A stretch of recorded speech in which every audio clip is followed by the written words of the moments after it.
গত কয়েকদিনের টানা বৃষ্টিতে পানির প্রবল চাপ আর তাতেই ভয়াবহ রূপ নিয়েছে মহানন্দা নদীর ভাঙন। চাঁপাইনবাবগঞ্জ পৌরসভার ১ নম্বর ওয়ার্ডের কল্যাণপুর এলাকার শতাধিক পরিবার এখন নিঃস্ব হওয়ার মুখে।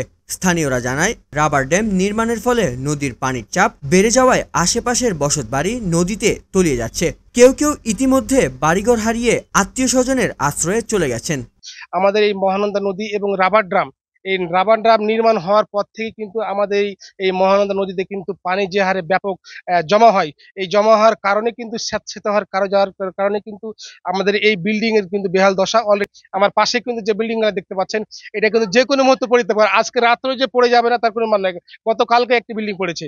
নদীর পানির বাড়ানে ভাঙে চলে গেছে 2, 3, 4, 10 বাড়ি দিয়ে। আর এমনি তো বাস করতে পারি না। তারপর আশেপাশে সব ফাইটে ফুটে সব পালিয়ে গেছে বাড়ি ছেড়ে, যে ভয় এখানে নেমে যাবে।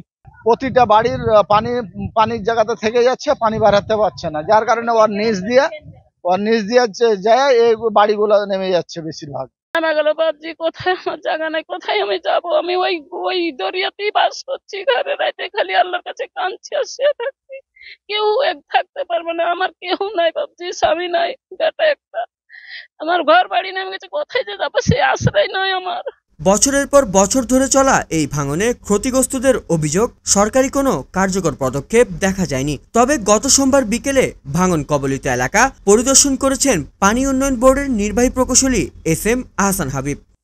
আশা করছি খুব শীঘ্রই তাদের কাছ থেকে পারমিশন পাবো এবং এখানে আমরা জিও ব্যাগ বা যা করণীয় আর কি ভাঙন রোধ করার জন্য সেটা আমরা করবো, যাতে আর ফার্দার এখানে ডিটোরেট না করে, এবং নেক্সট ড্রাই সিজনে আমরা এখানে পার্মানেন্টলি কাজ করার চেষ্টা করব। স্থানীয়দের একটাই দাবি, আর কোনো পরিবার যাতে নদী গর্ভে না হারায়, সেজন্য জরুরি ভিত্তিতে স্থায়ী ভাঙন রোধ প্রকল্প গ্রহণ করা হোক। চাঁপাইনবাবগঞ্জ প্রতিনিধির তথ্যচিত্রে CHD নিউজ 24।